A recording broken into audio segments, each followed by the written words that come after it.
Morning students ninth class Hindi की series को आगे बढ़ाते हैं और आज का हमारा काव्य खंड का चैप्टर 8 वाक लिखा गया ललद के द्वारा वाक लिखे गए चैप्टर नंबर 8 के में। और वाक के अंदर कवित्री क्या कहना चाहती हैं? इन वाकों के अंदर कवित्री संदेश देना चाहती हैं कि मानव जीवन की क्षणभंगुरता पर प्रकाश डालते हुए कवित्री ने लिखा है कि उनकी दृष्टि में जो मानव का जीवन है वो एक कच्चे कोरे या कच्चे धागे के समान क्या है, कमज़ोर है और वह कच्चा धागा कभी भी टूट सकता है। मानव जीवन की दशा उन्होंने कच्चे कोरे की भांति बताई गई है। तो किस प्रकार मानव जीवन की तुलना करके मानव को समझाते हुए संदेश दिया है ललत जी ने अपने वाक्यों में। और यह है एक कश्मीरी कवित्री है और इन्होंने संत काव्यधारा से इनका संबंध है। स्टूडेंट्स, इनका जन्म 1320 ईस्वी में होता है पामपोर के सीमपुरा गांव में। स्टूडेंट्स, तो शुरू करते हैं आगे। स्टूडेंट्स, ललत जी किस भाषा की कवित्री थी? ललत जी कश्मीरी भाषा की कवित्री थी। ललत जी किस काव्यधारा की कवित्री थी? तो यह संत काव्यधारा से संबंध रखते थे। कवित्री ललत का जन्म कब हुआ था? सन 1320 में। जन्म कब हुआ? सन 1320 में।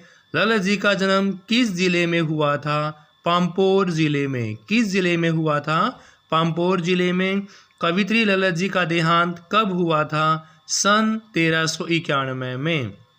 ललत जी किस काव्य शैली में लिखती थी? तो वाक शैली में इनके द्वारा लिखा गया है।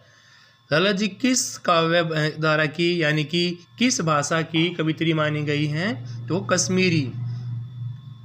ललत जी किस काव्यधारा के कवित्री थी? यह संत काव्यधारा से संबंध रखते थे। कवित्री ललत का जन्म कब हुआ? सन 1320 ईस्वी में हुआ।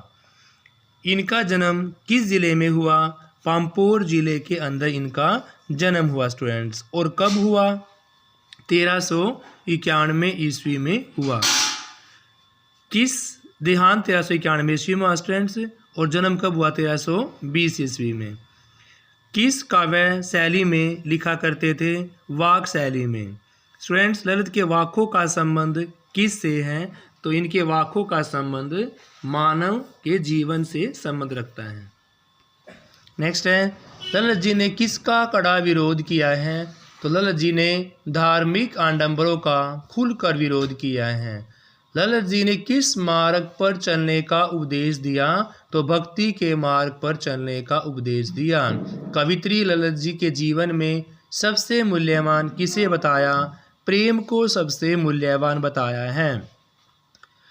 ललित जी का काव्य किन तत्वों से प्रेरित था? लोक जीवन से प्रेरित था। स्टूडेंट्स, ललित जी का काव्य किस भाषा का स्तंभ माना जाता है? आधुनिक कश्मीरी भाषा का। खा खाकर डैश द्वार की इस गद्यांश का प्रमुख विषय क्या है?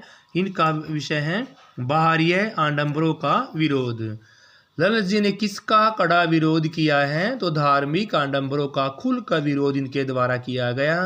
ललित जी ने किस मार्ग पर चलने का उपदेश दिया? तो भक्ति के मार्ग पर खुलकर चलने का उपदेश दिया गया है। कवित्री ललित ने जीवन में सबसे मूल्यवान किसे बताया है? तो प्रेम की महिमा इनके द्वारा गाई गई है। स्टूडेंट्स, ललित जी का काव्य किन तत्वों से प्रेरित था भाई? तो इनका काव्य लोक जीवन से भरपूर था। ललित जी काव्य किस भाषा का स्तंभ माना जाता है? तो आधुनिक कश्मीरी भाषा का स्तंभ माना जाता है। खा खाकर डैश द्वार की इस गद्यांश का प्रमुख विषय क्या है? बाहरीय आडंबरों का विरोध करना। कवित्री ने ईश्वर प्राप्ति के अपने प्रयास की उपमा किसको दी है? तो कवित्री ने ईश्वर प्राप्ति के अपने प्रयासों की उपमा कच्चे कोरे से की है। कवित्री को कौन सी चाह घेरे हुए थी? तो कवित्री को घर जाने की चाह घेरे हुए थी। कवित्री ने मनुष्य को किस स्थिति में अहंकारी होने की बात कही है? तो न खाने की स्थिति में अहंकारी होने की बात इनके द्वारा कही गई है। ललित जी का काव्य लोक जीवन से भरपूर था। काव्यम किस भाषा का स्तंभ माना जाता है? आधुनिक कश्मीरी भाषा का। खा खाकर डैश द्वार की, तो यहाँ पर बाहरिया नंबरों का विरोध किया है। कवित्री ने ईश्वर प्राप्ति के अपने प्रयासों की उपमा कच्चे स्कोरे से की है। कवित्री को कौन सी चाह घेरे हुए थी? तो घर जाने की प्रबल इच्छा उनको घेरे हुए थी। कवित्री ने मनुष्य को किस स्थिति में अहंकारी होने की बात कही है? न खाने की स्थिति में अहंकारी होने की बात उनके द्वारा की गई है स्टूडेंट्स।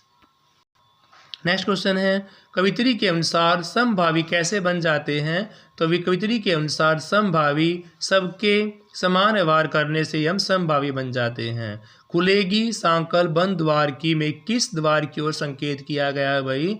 तो खुलेगी सांकल बंद द्वार की में मन रूपी द्वार की ओर संकेत किया गया है। खुलेगी सांकल बंद द्वार की पंक्ति में सांकल का मतलब होता है मोह माया का बंधन से छुटकारा पाना। आई सीधी राह में से जाने से क्या अभिप्राय है? तो आई सीधी राह में आने से जन्म लेना। आई सीधी राह डैश क्या उत्तराई पद में मांझी किसे कहा गया है? तो यहाँ पर मांझी ईश्वर को कहा गया है। जेब टोली कोड़ी न पाई में कोड़ी शब्द किसके लिए प्रयुक्त किया गया है?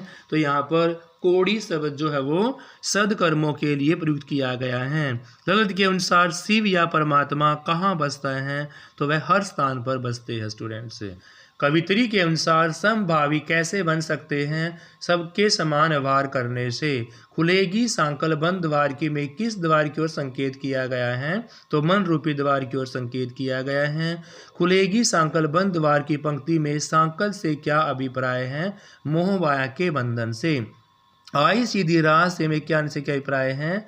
जन्म लेना ही आई सीधी राह में आने से अभिप्राय है। आई सीधी राह में डैश क्या उत्तराई पद में मांझी किसे कहा गया है? तो मांझी यहाँ ईश्वर को कहा गया है।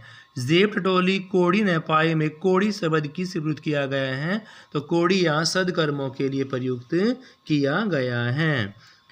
ललित के अनुसार शिव परमात्मा कहाँ बसते हैं? शिव परमात्मा हर स्थान में बसते हैं। कवित्री ने ज्ञानी किसे कहा गया है? जो स्वयं को जानता हो। ज्ञानी जो स्वयं को जानता हो उसके विषय में कहा गया है।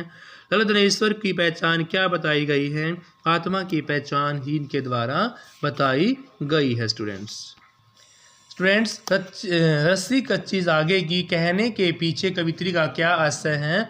तो रस्सी कच्चे धागे की कहने के पीछे कवित्री का आशय है सांसें। कवि ललित को जेब टटोलने पर क्या नहीं मिला?